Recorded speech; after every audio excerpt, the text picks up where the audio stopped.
அனைவருக்கும் இனிய காலை வணக்கம். ஒலிம்பியா ஐஏஎஸ் அகாடமி வழங்கும் இன்றைய வீடியோவில் நாம் பார்க்குள்ளது டிஎன்பிஎஸ்சி தேர்வாணையம் ரீசண்டாக நடத்தி முடித்த 2 தேர்வுகள். குறிப்பாக பார்த்திங்கன்னா 19/11/2024 நடைபெற்ற combined technical entry post service group 2 லெவலில் பார்த்திங்கன்னா நடந்தது. அதில் பாலிட்டி ஏரியாவில் கேட்கப்பட்ட கேள்வியும் அதே போல் 9/11/2024 அன்று technical combined technical service diploma லெவலில் கேட்கப்பட்ட எக்ஸாம்லேருந்து எடுக்கப்பட்ட பாலிட்டி ஏரியாவில் இருக்கக்கூடிய வினாக்களுக்கான விடை குறிப்புகளை முழுமையாக நாம் பார்க்க இருக்கிறோங்க. நிச்சயமாக பாலிட்டி இந்த பகுதியை பொறுத்தவரையும் குரூப் 1லேருந்து அப் டு குரூப் 4 வரையும் மிக முக்கியமான ஒரு சப்ஜெக்ட், முக்கியமான ஒரு ஏரியா. இந்த ஏரியாவை பொறுத்தவரையும் குரூப் 1க்கு மட்டும் பார்த்திங்கன்னா பாலிட்டியிலேருந்து 40 கேள்விகள் இடம்பெற உள்ளது. அதே குரூப் 2A பார்த்திங்கன்னா ப்ரிலிம்ஸ்க்கு 15 கேள்விகள் இடம்பெற உள்ளது. குரூப் 4க்கு பார்த்திங்கன்னா 15 கேள்விகள் கட்டாயம் இடம்பெற உள்ளது. ஏன்னா இப்போது எந்தெந்த ஏரியாவில் எவ்வளோ கொஸ்டின்ஸ் இடம்பெறும்னு சொல்லிட்டாங்க. ஸோ நமக்கு இது ரொம்ப ப்ளஸ் பாயிண்ட்டு தான். அப்போது இந்த 40 கேள்வி குரூப் 1க்கு 40 கேள்வி வரப்போகுது பாலிட்டி ஏரியாவிலேருந்து. குரூப் 2A ப்ரிலிம்ஸ்க்கு 15 கேள்வியும் குரூப் 4க்கு 15 கேள்வியும் வரும்னு சொல்லிட்டாங்க. ஸோ அதனால் நம்ம ப்ரீவியஸ் கொஸ்டின்ஸை அனலைஸ் பண்ணுறது, ப்ரீவியஸ் கொஸ்டின்ஸை தொடர்ந்து வாட்ச் பண்ணுறது ரொம்ப ரொம்ப முக்கியமானது. நிச்சயமாக நம்மளுடைய அடுத்த கட்ட வளர்ச்சிக்கு இந்த ப்ரீவியஸ் கொஸ்டின்ஸ் ரொம்ப ரொம்ப யூஸ்ஃபுல்லாக இருக்கும். விரைவில் ஒவ்வொரு சப்ஜெக்டை கம்ப்ளீட் பண்ணுறதுக்கும் ப்ரீவியஸ் கொஸ்டின் ஹெல்ப்ஃபுல்லாக இருக்கும். வீடியோஸை முழுமையாக பாருங்கள், ஸ்கிப் பண்ணாமல் பாருங்கள். முடிஞ்சால் இன்ஸை நோட் பண்ணி வச்சுக்கோங்க. கண்டிப்பாக இந்த வீடியோ 100% உங்களுக்கு ஹெல்ப்ஃபுல்லாக இருக்கும். ஒர்த்தான ஒரு வீடியோவாக தான் இருக்கும். முதல் கேள்வி, நாடாளுமன்ற நிலைக்குழு மற்றும் தலைவரின் தவறான இணையை தேர்ந்தெடுங்கன்னு கேட்டிருக்காங்க. சாரி, கீழே ஸ்க்ரோல் பண்ணிட்டு இருந்தேன். மேலே ஃபர்ஸ்ட் கொஸ்டின், நீதிபதிகளின் ஒழுக்க நெறிகளை விதிப்பதற்கு தேசிய நீதிக்குழுவிற்கு அதிகாரம் அளிக்கப்பட வேண்டும் என்று பின்வற்றுள் எது பரிந்துரை செய்தது? நீதிபதிகளின் ஒழுக்க நெறிகளை விதிப்பதற்கு தேசிய நீதிக்குழுவிற்கு அதிகாரம் அளிக்கப்பட வேண்டும் என்று பின்வற்றுள் எது பரிந்துரை செய்ததுன்னா 2வது நிர்வாக சீர்திருத்த ஆணையம். ஸோ நிர்வாக சீர்திருத்த ஆணையத்தை பொறுத்தவரையும் ஃபஸ்ட் ஆப்ஷனே நிர்வாக சீர்திருத்த ஆணையம் வச்சுருக்காங்க. இங்கே தேசிய நீதிக்குழுவிற்கு அதிகாரம் அளிக்கப்படும் சொன்னது 2வது நிர்வாக சீர்திருத்த ஆணையம். நிர்வாக சீர்திருத்த ஆணையத்தை பொறுத்தவரையும் 2 இருக்குது. அதாவது இது ஷார்ட்டாக ஏஆர்சின்னு சொல்லுவாங்க, அட்மினிஸ்ட்ரேட்டிவ் ரிஃபார்ம்ஸ் கமிஷன்னு சொல்லலாம். இந்த நிர்வாக சீர்திருத்த ஆணையத்தை பொறுத்தவரையும் 1வது நிர்வாக சீர்திருத்த ஆணையம், 2வது நிர்வாக சீர்திருத்த ஆணையம்னு இருக்குது. 1வது நிர்வாக சீர்திருத்த ஆணையம், 1வது நிர்வாக சீர்திருத்த ஆணையம் பார்த்திங்கன்னா ஃபஸ்ட்டு ஏஆர்சி. 1வது நிர்வாக சீர்திருத்த ஆணையம் 1966 ஜனவரி 5ஆம் தேதி அமைச்சிருப்பாங்க.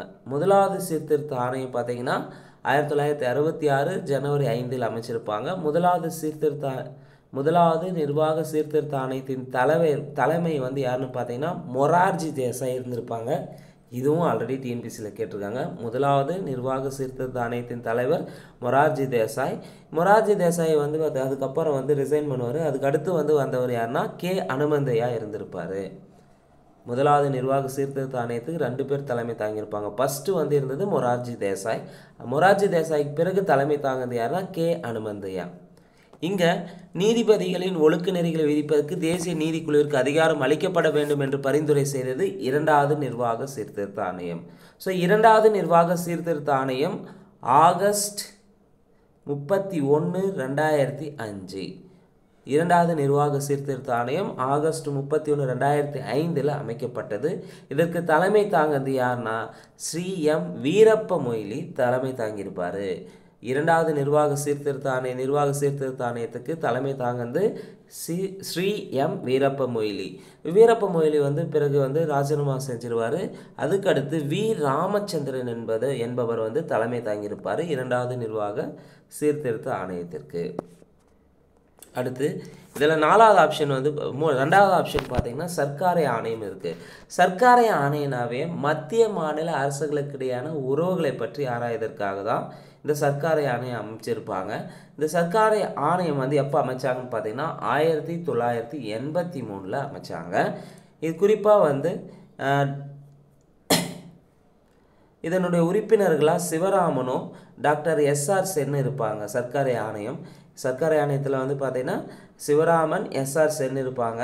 சர்க்காரை ஆணையம் 247 பரிந்துரைகளை வந்து பரிந்துரைத்திருப்பாங்க. மத்திய அரசு அதில் 180 பரிந்துரைகளை செயல்படுத்தியிருக்கும். இது எங்கே இருக்குதுன்னு பார்த்தீங்கன்னா 10th புக்கில் வந்து பார்த்திங்கன்னா சோசியல் சயின்ஸில் பாலிட்டி ஏரியாவில் சர்க்காரை ஆணையத்தை பற்றி கொடுத்துருக்காங்க. ஏற்கனவே லாஸ்ட்டாக நடந்த எக்ஸாம்லேயும் வந்து பார்த்திங்கன்னா குரூப் 2 லெவலில் வந்து சர்க்காரை ஆணையத்தை பற்றி கேள்வி கேட்டிருந்தாங்க, பார்த்துக்கோங்க. அடுத்து இந்தியாவின் உச்சநீதிமன்றம், டி ஆப்ஷனை பொறுத்தவரை உச்சநீதிமன்றம் எப்போ நிறுவப்பட்டது? 1950 ஜனவரி 28 நிறுவிப்பாங்க. இதன் தலைமையிடம் டெல்லியில் இருக்குது. உச்சநீதிமன்றத்தினுடைய தற்போதைய தலைமை நீதிபதி யாருன்னு பார்த்தீங்கன்னா சஞ்சீவ் கன்னா. இவர் எத்தனாவது நீதிபதின்னு பார்த்தீங்கன்னா 51வது நீதிபதியாக தலைமை நீதிபதியை நியமிச்சிருக்காங்க. 117 அதாவது 2வது கொஸ்டின் வந்து கீழ்கண்ட அரசமைப்பின் கூட்டாட்சி கூறு அல்லாத ஒன்றை கண்டறிக. ஸோ அரசமைப்பினுடைய கூட்டாட்சி கூறு அல்லாதவற்றை கண்டறிகன்னு கேட்டிருக்காங்க. 4 ஆப்ஷனில் எது மட்டும் வந்து கூட்டாட்சி முறையினுடைய அம்சங்களில் பொருந்தாதது அப்படின்னு பார்த்தீங்கன்னா 1 மட்டும் சொல்லியிருக்காங்க. நெகிழும் அரசியலமைப்பு வந்து கூட்டாட்சி முறையின் அம்சங்களில் பொருந்தாதது. நெகிழும் அரசமைப்பு வந்து பார்த்திங்கன்னா ஒற்றையாட்சி முறையின் அம்சங்களில் வரக்கூடியதான் நெகிழும் அரசியலமைப்பு. இந்த கொஸ்டின் எங்கே இருக்குதுன்னு பார்த்தீங்கன்னா 9ஆம் வகுப்பு சமூக அறிவியலில் 9ஆம் வகுப்பு சமூக அறிவியலில் இந்திய அரசியலமைப்பு பாலிட்டி ஏரியாவில் சிவிக்ஸ் பகுதியில் லெசன் யூனிட் 4 வந்து பார்த்திங்கன்னா இருக்கும் இந்த கொஸ்டின். ஸோ நம்ம ஜென்ரல் பாலிட்டி படிக்கிறது எவ்வளோ முக்கியமோ ஸ்கூல் புக்ஸில் இருக்கக்கூடிய சிவிக்ஸ் ஏரியா குடிமையியல் பகுதியை 6லேருந்து 10வது வரையும், அதே போல் 11லேருந்து மற்றும் 12ஆம் வகுப்பில் சிலபஸ் வைஸ் வந்து நம்ம படிக்க வேண்டியது ரொம்ப ரொம்ப முக்கியமானது. ஸோ இந்த கீழ்கண்ட அரசமைப்பின் கூட்டாட்சி கூறு அல்லாதவற்றை கண்டறிகின்றது இந்த கேள்வி 9ஆம் வகுப்பில் தான் இடம்பெற்றுள்ளது. அரசாங்கங்களின் வகைகள் என்ற லெசனில் 4th லெசனில் வந்து இடம்பெற்றிருக்கும். அங்கே கூட்டாட்சி முறையினுடைய அம்சங்கள் அதே போல் ஒற்றையாட்சி முறையின் அம்சங்கள்னு கொடுத்துருப்பாங்க. கூட்டாட்சி முறையின் அம்சங்கள்னு பார்த்திங்கன்னா ஒரு 8 அம்சங்கள் இருக்கும். இந்த 8 அம்சங்களில் தான் சுதந்திரமான நீதித்துறை, ஈரவை நாடாளுமன்றம், அரசியலமைப்பே அனைத்திலும் மேலானது, இதெல்லாம் வந்து பார்த்திங்கன்னா கூட்டாட்சி முறையினுடைய அம்சங்கள் வரும். இது நெகிழும் அரசியலமைப்பு வந்து என்பது ஒற்றையாட்சி முறையின் அம்சங்கள். அப்போ கூட்டாட்சி முறையின் அம்சங்கள் எத்தனை இருக்குன்னா 8 இருக்குது. 8 பாயிண்ட் இருக்கும். 1 இரட்டை அரசாங்கம், 2 எழுதப்பட்ட அரசியலமைப்பு, 3 அதிகார பகிர்வு, 4 அரசியலமைப்பின் உயர் அதிகாரம், 5 நாட்டின் உச்சபட்ச சட்டமாக அரசியலமைப்பு சட்டம் தான் விளங்கும். இது மத்திய மற்றும் மாநில அரசுகளால் இயற்றப்படும் சட்டங்கள் அதன் விதிகளுக்குட்பட்டே அமைதல் வேண்டும். 6 நெகிழும் தன்மையற்ற அரசியலமைப்பு, 7 சுதந்திரமான நீதித்துறை, 8 இரண்டவை ஆட்சி அப்படின்னு சொல்லிட்டு ஈரவை நாடாளுமன்றம் அதான் இரண்டவை ஆட்சின்னு சொல்லிட்டு ஒரு 8 பாயிண்ட்டு கூட்டுறவு முறையினுடைய அம்சங்களை பற்றி கொடுத்துருப்பாங்க. எங்கே இருக்குது? ஸ்கூல் புக்கில் தான் இருக்குது.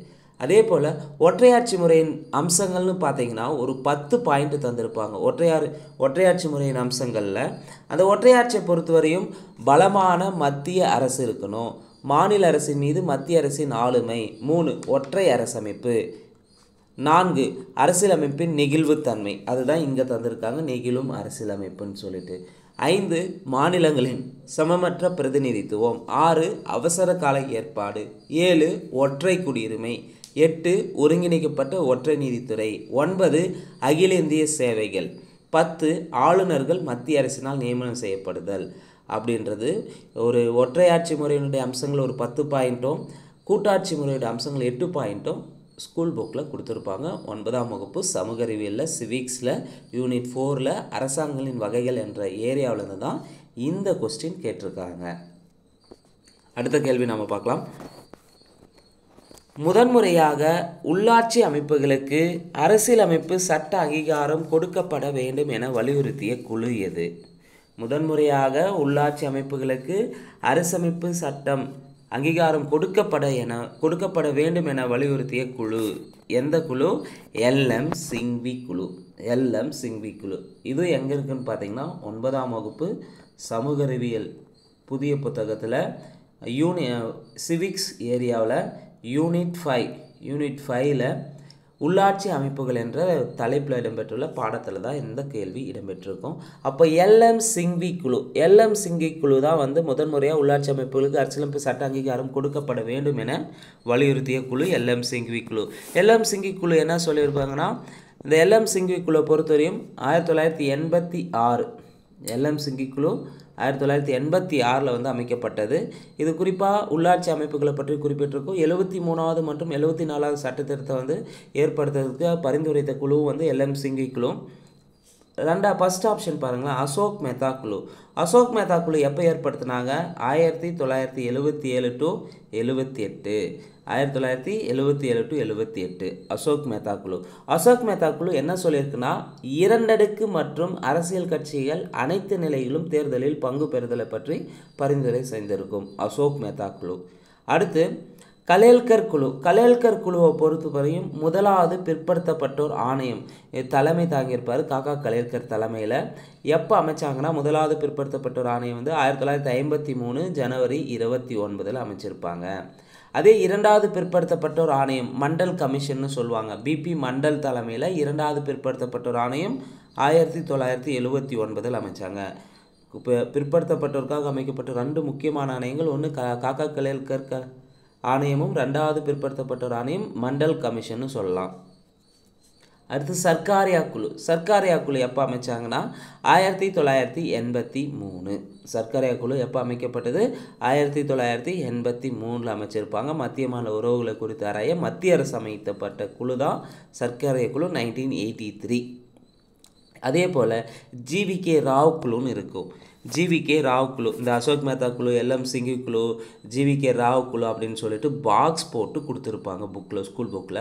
ஜிவிகே ராவ் குழுனாவே 1985 அமைச்சிருப்பாங்க ஜிவிகே ராவ் குழு. இது திட்டக்குழுவால் நியமிக்கப்படுதலை பற்றி சொல்லியிருக்கோம். வேரற்ற பொருட்கள்னு அழைப்பாங்க, கிராஸ் வித்தவுட் ரூட்ஸ்ன்னு சொல்லுவாங்க. இதுவும் ஆல்ரெடி டிஎன்பிசியில் கேட்டிருக்காங்க ஜிவிகே ராவ் குழுவு. அதுக்கடுத்து பல்வந்தராய் மேத்தா குழு. பல்வந்தராய் மேத்தா குழுனாவே 1957. பல்வந்தராய் மேத்தா குழு 1957 அமைச்சிருப்பாங்க. அதாவது 3 அடுக்கு பஞ்சாயத்து அமைப்பு முறையை வந்து பரிந்துரை செஞ்சுருப்பாங்க. 3 அடுக்கு பஞ்சாயத்து முறையினாவே கிராம அளவில் கிராம ஊராட்சிகள், கிராம ஊராட்சியை பொறுத்தவரை நேரடி தேர்தல் நடைபெறும். வட்டார அளவில் பஞ்சாயத்து சமிதி தேர்தல். 3 மாவட்ட அளவில் ஜில்லா பரிஷத் மறைமுக தேர்தல். ஏற்கனவே நம்ம ரீசன்ட் ப்ரீவியஸ் கொஸ்டின்ஸில் பார்த்தீங்கன்னா இந்த பல்வந்தராய் மேத்தா குழு, அசோக் மெஹ்தா குழு, எல்எம் சிங்வி குழு, சர்க்காரியா குழு, இந்த 4 குழுவை கேட்டு கால வரிசைப்படி வந்து வரிசைப்படுத்த சொல்லியிருப்பாங்க. ஆல்ரெடி ப்ரீவியஸ் டிஎன்பிஎஸ்சி பேட்டர்னில் பார்த்துக்காங்க. அடுத்த கேள்வி, நாடாளுமன்ற நிலைக்குழு மற்றும் தலைவரின் தவறான இணையை தேர்ந்தெடுக்க. நாடாளுமன்ற நிலைக்குழுக்களில் வந்து இடம்பெற்றிருக்கு. இது ஜென்ரல் ஜிஎஸ்லேருந்து கேட்டிருப்பாங்க, ஜென்ரல் பாலிட்டிலேருந்து கேட்டிருப்பாங்க. அரசியல் விவகாரங்கள் குழு. அரசியல் விவகார குழுக்கு தலைவர் வந்து பார்த்தீங்கன்னா பிரதமர் தான். அரசியல் விவகார குழு தலைவர் மட்டும் பிரதமர் தான். இங்கே 1 மட்டும் தான் சரியாக இருக்கும். அதே நியமனங்களுக்கான குழு உள்துறை அமைச்சருக்கு தப்பு, பொருளாதார விவகார குழு தப்பு, நாடாளுமன்ற விவகார குழுவுக்கு உள்துறை அமைச்சர் தலைமை தாங்கணும் தவறு. அப்போ இங்கே தவறான இணை எதுனா 2, 3, 4 தவறாக இருக்கும். 1 சரி. கேள்வி என்ன கேட்டிருக்காங்க? நாடாளுமன்ற நிலைக்குழு மற்றும் தலைவரின் தவறான இணையை தேர்ந்தெடுக்க. தவறான இணை 2, 3, 4. அடுத்த கேள்வி, வழிகாட்டு நெறிமுறைகளை பற்றிய சரியான கூற்றினை கண்டறிக. வழிகாட்டு நெறிமுறைகள் டிபிஎஸ்பின்னு ஷார்ட்டாக சொல்லுவாங்க, directive principle of state policy. இதை பொறுத்தவரை டைரக்டிவ் பிரின்சிபல் ஆஃப் ஸ்டேட் பாலிசினாவே பார்ட் 4ல் வந்து இடம்பெற்றிருக்கும். பகுதி 4ல் தான் directive principle of state policy இருக்கும். ஆர்டிகல் 36 51 வரை இருக்கக்கூடியது. ஸோ இந்த வழிகாட்டு நெறிமுறைகள் பற்றிய சரியான கூற்று எது சரின்னு பார்க்கலாம். 4 கூற்று தந்திருக்காங்க. 1, இது அயர்லாந்து அரசியலமைப்பிலிருந்து பெறப்பட்டது. டிபிஎஸ்பியை பொறுத்தவரையும் அயர்லாந்துலேருந்து தான் எடுத்திருப்பாங்க. சரி. 42வது சட்டத்திருத்தின் மூலமாக 4 புதிய வழிகாட்டு நெறிமுறைகள் சேர்க்கப்பட்டன. சரி. 44வது சட்டத்திட்டத்தின் மூலமாக 2 புதிய வழிகாட்டு முறைகள் சேர்க்கப்பட்டன. டிபிஎஸ்பி வந்து பார்த்திங்கன்னா இந்த 44வது சட்டத்திட்டத்து வரவே வராது. 44வது சட்டத்திட்டத்தை ஏதோ ஒரு மென்ஷன் பண்ணால் சொத்துரிமையை வந்து சட்ட உரிமையாக வச்சுருப்பாங்க. சொத்துரிமை வந்து சட்ட உரிமையை வச்சுருப்பாங்க. 300A பார்ட் 12 வச்சுருப்பாங்க. அப்போ இங்கே 3rd பாயிண்ட்டு தவறு. 4th பாயிண்ட் 97வது சட்ட திருத்தத்தின்படி கூட்டுறவு சங்கங்கள் தொடர்பான ஒரு வழிகாட்டு நெறிமுறை சேர்க்கப்பட்டது.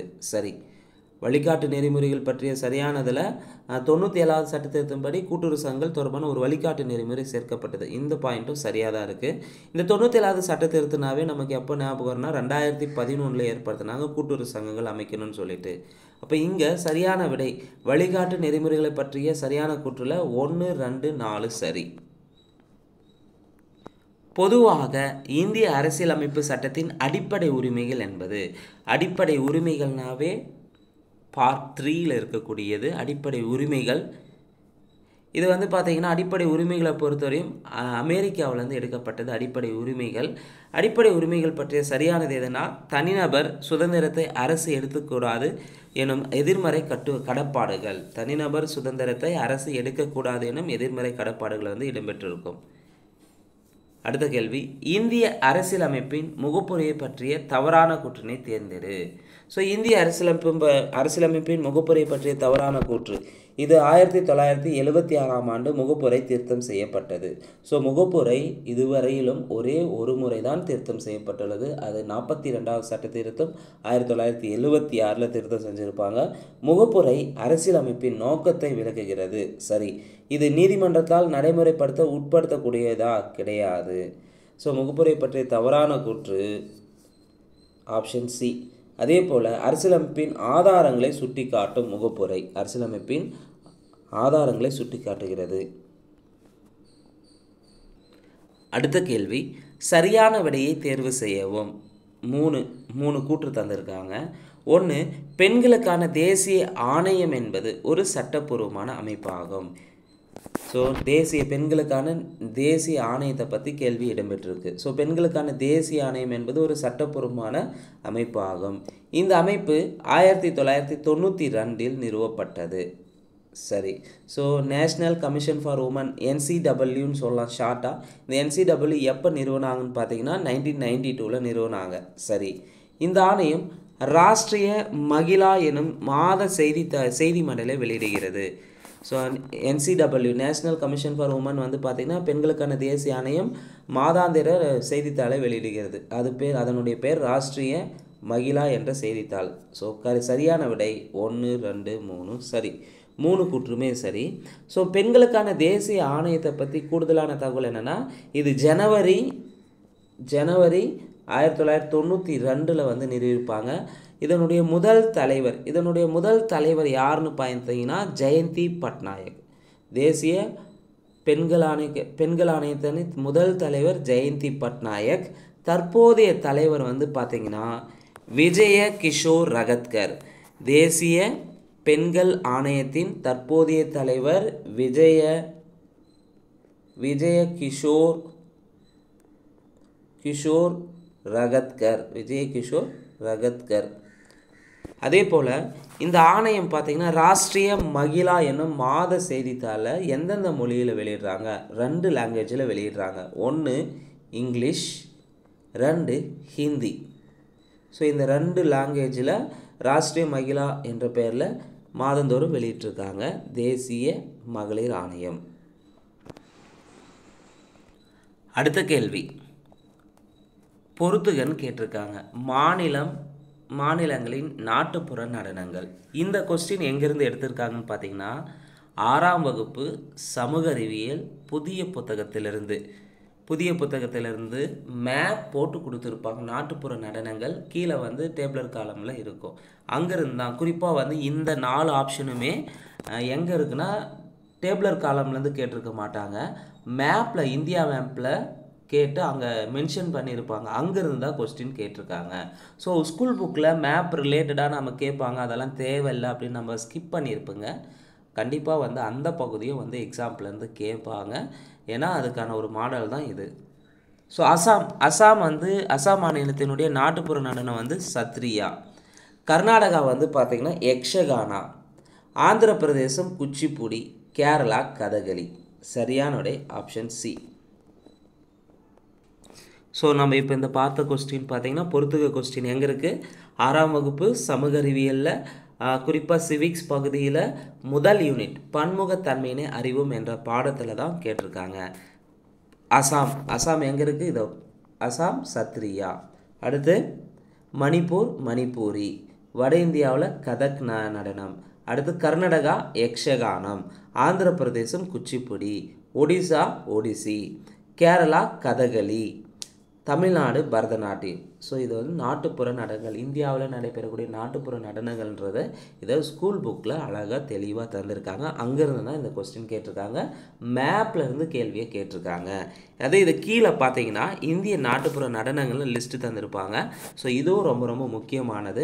தமிழ்நாட்டை பொறுத்தவரையும் புகழ்பெற்ற நடனங்களாக கரகாட்டம், ஒயிலாட்டம், கும்மி, தெருக்கூத்து, பொம்மலாட்டம், புலியாட்டம், கோலாட்டம், தப்பாட்டம். கேரளாவை பொறுத்தவரையும் தெய்யம், மோகினியாட்டம். பஞ்சாப் பாங்க்ரா, குஜராத் கார்பா தாண்டியா, ராஜஸ்தான் கல்பேலியா கூமர், உத்தரப்பிரதேசம் ராசலீலா, உத்தரகாண்ட் சோலியா, அசாம் பிகு. ஸோ நாட்டுப்புற நடனங்கள் நமக்கு எங்கேருந்து கேட்டிருக்காங்க, ஸ்கூல் புக்கிலேருந்து கேட்டிருக்காங்க. அப்போ ஸ்கூல் புக்கில் இருக்கக்கூடிய சிவிக்ஸ் ஏரியா எவ்வளோ இம்பார்ட்டன்ன்றதை நீங்களே பார்த்துக்காங்க. அடுத்த கேள்வி, சட்டப்பிரிவு 243B எந்த அரசமைப்பு சட்ட திருத்தத்தின் மூலம் சேர்க்கப்பட்டுள்ளது? சட்டப்பிரிவு 243B பார்த்தீங்கன்னா 73வது அரசமைப்பு சட்ட திருத்தம், 73வது அமெண்ட்மெண்ட் 1992 படி சேர்க்கப்பட்டுள்ளது. அடுத்த கொஸ்டின், 73வது மற்றும் 74வது அரசியல் சாசன திருத்தச் சட்டங்கள் எங்கே பெண்களுக்கு 1/3 இடங்களை ஒதுக்கியுள்ளன? ஸோ 73வது மற்றும் 74வது அரசியல் சாசன திருத்தச் சட்டனாவே 1992 ஏற்படுத்தியிருப்பாங்க. இது வந்து பார்த்தீங்கன்னா பஞ்சாயத்து மற்றும் நகர சுயாட்சி அமைப்புகளில் பெண்களுக்கு 1/3 இடங்களை ஒதுக்கியிருப்பாங்க. 1/3 இடங்களை ஒதுக்கியுள்ளது. இந்த கொஸ்டின் பார்த்தீங்கன்னா 9th சோசியல் சயின்ஸில் தான் இடம்பெற்றிருக்கு. அடுத்த கேள்வி, கீழே கொடுக்கப்பட்டுள்ள விவரங்களை பயன்படுத்தி பட்டியல் 1 பட்டியல் 2 பொருத்தி சரியான இணையை தேர்வு செய்க. இங்கே ஆளுநர், முதலமைச்சர் குழு, முதலமைச்சர் பணிகள், மாநில சட்டமன்ற மேலவை, ஒழித்தல் அல்லது உருவாக்கத்தை பற்றி குறிப்பிடும் ஆர்டிகல்ஸை கேட்டிருக்காங்க. இது பார்த்தீங்கன்னா 10th சோசியல் சயின்ஸில் இடம்பெற்றிருக்கும் ஆளுநருடைய பணிகள், முதலமைச்சருடைய பணிகள் அந்த ஏரியாவில். ஸோ ஆளுநரை பற்றி குறிப்பிட்ட ஆர்டிகல் வந்து பார்த்தீங்கன்னா 155. அமைச்சர் குழுவை பற்றி சொல்கிறது ஆர்டிக்கல் 163. முதலமைச்சரின் பணிகளை பற்றி சொல்கிறது ஆர்டிக்கல் 167. முதலமைச்சரின் பணிகளை பற்றி குறிப்பிடுவது ஆர்டிக்கல் 167. மாநில சட்டமன்ற மேலவையை ஒழிக்கிறது அல்லது உருவாக்கணும் அப்படின்னு சொல்லக்கூடிய விதி எதுனா ஆர்டிக்கல் 169. மாநிலத்தில் சட்டமன்ற மேலவை ஒழித்தல் அல்லது உருவாக்கத்தை பற்றி குறிப்பிடுவது ஆர்டிக்கல் 169. சரியான விடை ஆப்ஷன் டெல்லி. இந்த கொஸ்டினும் ஸ்கூல் புக்கில் இடம்பெற்றிருக்கும். 6 முதல் 14 வயது வரையிலான அனைத்து குழந்தைகளுக்கும் இலவச மற்றும் கட்டாய கல்வியை அரசு வழங்க வேண்டும் என்று இந்திய அரசியலமைப்பின் எந்த பிரிவு கூறுகிறது? எந்த பிரிவு அறிவிக்கிறதுன்னு பார்த்தீங்கன்னா ஆர்டிக்கல் 21 தான் என்ன சொல்லுது, 6லேருந்து 14 வயது வரையிலான அனைத்து குழந்தைகளுக்கும் இலவச மற்றும் கட்டாய கல்வியை அரசு வழங்க வேண்டும் என்று பரிந்துரை செஞ்சுருக்கோம். Article 21A. அடுத்த கேள்வி, மக்களவையில் மிகுதியான உறுப்பினர்களை கொண்ட மாநிலம் எதுன்னு கேட்டிருக்காங்க. ஸோ மக்களவையில் அதிக தொகுதிகளை வந்து உறுப்பினர்களை கொண்ட மாநிலம் எதுன்னு பார்த்தீங்கன்னா உத்தரப்பிரதேசம். நமக்கு நல்லா தெரிந்த கேள்வி தான். ஊபியில் பொறுத்தவரையும் எவ்வளோ மக்களவை தொகுதி இருக்குன்னா 80 மக்களவை தொகுதி இருக்குது. ஊபியில் 80 மக்களவை தொகுதி. அதிகபட்சமாக இந்தியாவிலேயே அதிக மக்களவை தொகுதி கொண்ட மாநிலம் எதுனா உத்தரப்பிரதேசம் தான். அப்போ குறைந்த மக்களவை தொகுதி எதுன்னு பார்த்தீங்கன்னா சிக்கிம் மாநிலம் வரும். சிக்கிம் மாநிலத்தை பொறுத்தவரை ஒரே ஒரு மக்களவை தொகுதி இடம்பெற்றிருக்கும். தமிழ்நாட்டில் பொறுத்தவரையும் 39 மக்களவை தொகுதி இருக்கும். அதில் பொது தொகுதி 32, தனி தொகுதி ஏசிக்கான தனி தொகுதி 7 இருக்கும் தமிழ்நாட்டில். இங்கே மகாராஷ்டிராவில் எத்தனை மக்களவை தொகுதி இருக்குன்னா மகாராஷ்டிராவில் 48 மக்களவை தொகுதியும், மேற்கு வங்கத்தில் 42 மக்களவை தொகுதியும், மத்திய பிரதேசத்தில் 29 மக்களவை தொகுதி இருக்குது. மொத்தம் மக்களவை தொகுதியை பொறுத்தவரையும் 545, தற்போது 543 பேர் வந்து மக்களவையில் இருப்பாங்க. அடுத்த கேள்வி, இந்தியாவில் தேசிய வாக்காளர் தினம் நேஷ்னல் ஓட்டர்ஸ் டே எப்போ வந்து கொண்டாடுறாங்க? இந்தியாவில் தேசிய வாக்காளர் தினனாவே ஜனவரி 25ஆம் நாள் வந்து அனுசரிக்கப்படுகிறது. ஸோ 2024க்கான தீம் என்ன? தேசிய வாக்காளர் தினத்துக்கான 2024க்கான தீம் வாக்களிப்பதைப் போல எதுவும் இல்லை, நான் நிச்சயமாக வாக்களிக்கிறேன். இதுதான் இந்த ஆண்டுக்கான தீமு, தேசிய வாக்காளர் தினம். எந்த ஆண்டுலேருந்து தேசிய வாக்காளர் தினம் அனுசரிக்கிறாங்க? 2011 முதல் வந்து தேசிய வாக்காளர் தினம் ஜனவரி 25 வந்து 2011லேருந்து அனுசரிச்சுட்டு வராங்க. அடுத்த கேள்வி, ஒரு மாநிலத்தில் அரசமைப்பு ஆட்சி முறை முற்றிலும் சீர்குலைந்தால் மட்டுமே அரசமைப்பு உறுப்பு 356 மிகவும் குறைவாகவும் கடைசி ஆயுதமாகவும் பயன்படுத்தப்பட வேண்டும் என்று கூறிய குழு எதுன்னு கேட்டிருக்காங்க.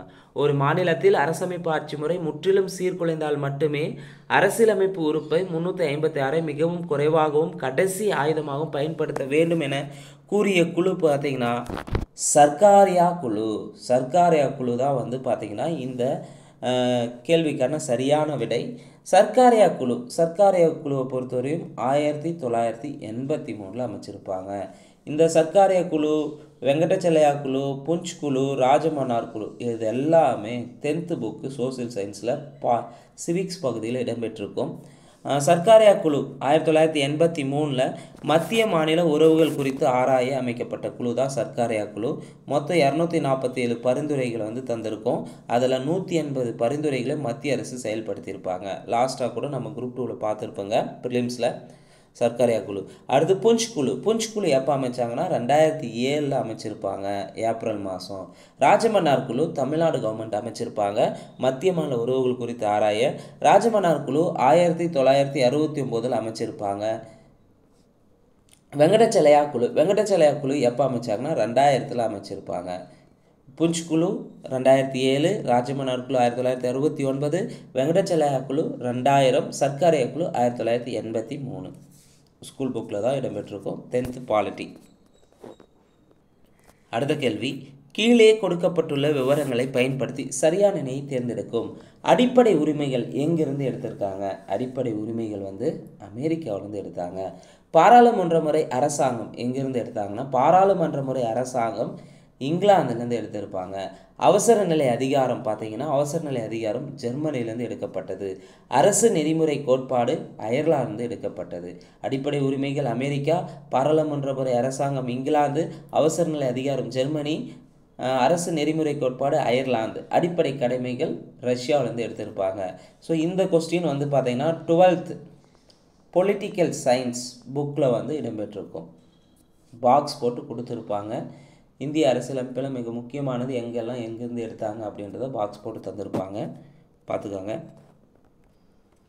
சென்னை பஞ்சாயத்து சட்டமும் சென்னை மாவட்ட மேம்பாட்டு கவுன்சில் சட்டமும் இயற்றப்பட்ட ஆண்டு எப்பொழுதுன்னு கேட்டிருக்காங்க. சென்னை பஞ்சாயத்து சட்டம், சென்னை மாவட்ட மேம்பாட்டு கவுன்சில் சட்டமும் இயற்றப்பட்ட ஆண்டு 1958. இந்த கொஸ்டின் வந்து எங்கே இருக்குன்னு பார்த்தீங்கன்னா 11th பொலிட்டிக்கல் சயின்ஸில் இருக்கும். 11th பொலிட்டிக்கல் சயின்ஸில் நியூ புக்கில் இருக்கும். தமிழ்நாடு பஞ்சாயத்துகள் சட்டம்னு சொல்லுவாங்க. இந்த சென்னை பஞ்சாயத்து சட்டத்தின் இன்னொரு பேர் வந்து தமிழ்நாடு பஞ்சாயத்துகள் சட்டம் 1958. இந்த தமிழ்நாடு பஞ்சாயத்துகள் சட்டம் 1958க்கு பதிலாக புதிதாக ஏற்படுத்தினது தான் தமிழ்நாடு பஞ்சாயத்துகள் சட்டம் 1994 ஏற்படுத்தியிருப்பாங்க. ஏற்கனவே இது சென்னை பஞ்சாயத்து சட்டம்னு இருக்குது 1958, அல்லது தமிழ்நாடு பஞ்சாயத்துகள் சட்டம் 1958ன்னு கொடுத்துருப்பாங்க. 11th பொலிட்டிக்கல் சயின்ஸ் நியூ புக்கில் இடம்பெற்றிருக்கக்கூடியது தான். இந்த தமிழ்நாடு பஞ்சாயத்து சட்டம் புதுசாக ஏற்படுத்தினா 1994, இதில் திருத்தத்தை மேற்கொண்டது 1996 திருத்தம் மேற்கொண்டிருப்பாங்க. அதே போல் சென்னை மாவட்ட மேம்பாட்டு கவுன்சில் 2 சட்டம், சென்னை பஞ்சாயத்து சட்டமும் சென்னை மாவட்ட மேம்பாட்டு கவுன்சில் சட்டமும் 1958 தான் இயற்றியிருப்பாங்க. ஸோ இந்த வீடியோவை பொறுத்தவரையும் பாலிட்டி ஏரியா நமக்கு வந்து பார்த்திங்கன்னா ரொம்ப ரொம்ப முக்கியமான பகுதி, நல்ல ஸ்கோர் பண்ணக்கூடிய ஏரியாவும் கூட. அந்த ஏரியாவில் ஸ்கூல் புக்கில் எந்தெந்த இடத்துலேருந்து எப்படியெல்லாம் கொஸ்டின்ஸ் வந்து ரைஸ் பண்ணியிருக்காங்க. நம்ம ஸ்கூல் புக்ஸை பாலிட்டியிலேருந்து ஒரு 10லேருந்து இப்போது குரூப் 1க்கு 15 கொஸ்டின் சொல்லியிருக்காங்க, குரூப் 2 2Aக்கு 15 கொஸ்டின், குரூப் 1க்கு 40 கொஸ்டின் பாலிட்டி பகுதியில் சொல்லிட்டாங்க. அப்போது இந்த 15 கேள்வியில் குறைந்தபட்சம் புக்கில் இருந்தே வந்து பார்த்திங்கன்னா ஒரு 8லேருந்து 10 கொஸ்டின் கேட்கறதுக்கான வாய்ப்புகள் இருக்குது. அப்போ 6ஆம் வகுப்புலேருந்து 10ஆம் வகுப்பு சிவிக்ஸ் பகுதியை முழுமையாக படித்து ரிவிஷன் பண்ணி வச்சுருக்கணும். அதே போல் 11th and 12th சிலபஸ் ஏரியாவை மட்டும் நல்லா படித்து ரிவைஸ் பண்ணிவிட்டு டெஸ்ட் போட் பார்க்கணுங்க. இதுதான் வந்து பாலிட்டி ஏரியாவில் நம்ம படிக்கிறதுக்கு ரொம்ப ரொம்ப முக்கியமானது. நிச்சயமாக இந்த வீடியோ வந்து உங்களுக்கு பயனுள்ளதாக இருந்திருக்குன்னு நினைக்கிறேன். உங்களுடைய கருத்துக்களை தவறாமல் வந்து ஃபீட்பேக்காக கொடுங்க. டிஎன்பிஎஸ்சி எக்ஸாம் ப்ரிப்பேர் பண்ணுற உங்கள் ஃப்ரெண்ட்ஸ்க்கு ஷேர் பண்ணுங்கள். நன்றி, வணக்கம்.